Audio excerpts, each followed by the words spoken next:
तर संजय दिना पाटील हे आतून घाबरलेत आणि म्हणून अशी वक्तव्य करतायत असं सुषमा अंधारे यांनी म्हटलेलं आहे। मात्र एकीकडे संजय दिना पाटील यांनी केलेली ही वक्तव्य आणि त्यातच पत्रकारांवरती ज्या पद्धतीने ते वैतागलेले पाहायला मिळत आहेत, त्यातून एवढे ते खरोखरीच का चिडले असा मात्र सवाल उपस्थित होतोय।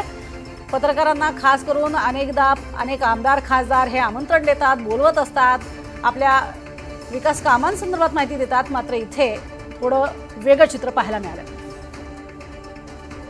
आमदार सुनील राऊत सध्या आपल्या सोबत आहेत। सुनीलजी, तुम्ही ज्या संजय दिना पाटलांना ओळखतात ते संजय पाटील आणि आत्ताचे हे चिडलेले पत्रकारांवरचे पाटील, काय नेमकं कारण आहे की इतके चिडलेत संजय दिना पाटील?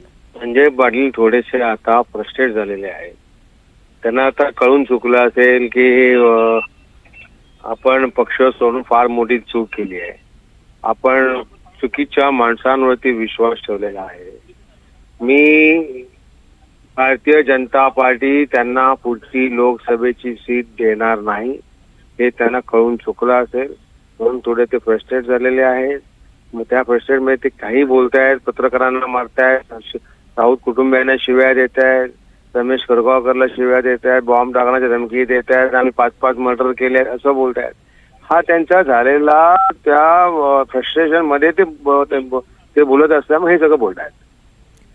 बरं, पण अशा स्वरूपाची भाषा ही यापूर्वी पत्रकारांच्या बाबतीत खास करून कधी केली नाही, कारण प्रश्न विचारण्याचं काम पत्रकार करतात। तुम्ही ज्यांनी त्यांना पक्षामध्ये घेतलंय त्यांना विचारलं पाहिजे, तुम्हाला असे खासदार चालणार आहेत का? बरं, शिंदेंनी सुनीलजी शिंदेंनी असा निरोपही दिलेला आहे की पक्षाला अडचणीत येईल अशी काही वक्तव्य करू नका।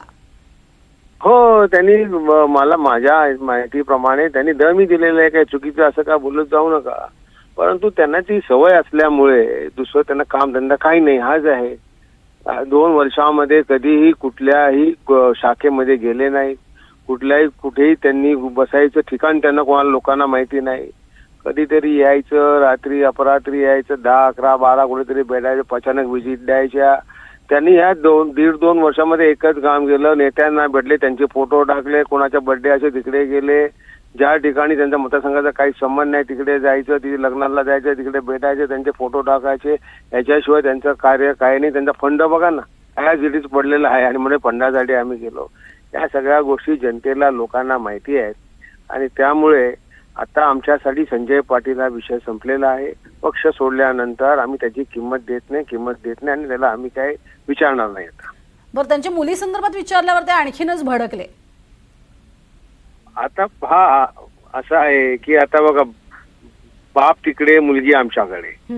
आता मुलगी आमच्याकडे का हे सगळ्यांना माहिती आहे की ती जाऊ शकत नाही, कारण जर तिला जायचं असेल तर 42 नगरसेवक ती जाऊ शकत नाही, तिच्यासाठी पक्ष कारवाई होईल, त्यामुळे ती आता आमच्याबरोबर आहे। नक्कीच, पण ती मनापासून आहे की फक्त शरीराने आहे ते आम्हाला माहिती नाही।